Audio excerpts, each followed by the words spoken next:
Isa lang. Kahit isa, dalawa, tatlo, pareho lang yun. So, pasasok ka pa rin sa iba. Kaya nga nag-sorry ako sa inyo, di ba? Kasi, kahit anong sabihin ko, mali ako. I was wrong. Nasaktan kita.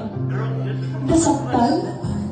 Kayong mga lalaki, kung magbababae kayo, akala nyo nasasaktan nyo lang kami.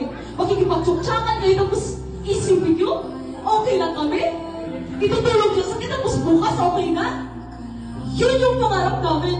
Pero wala eh. Walang tigil yung takbo ng utak namin. Hindi pwede sagutin yung maraming tanong na, am I not enough?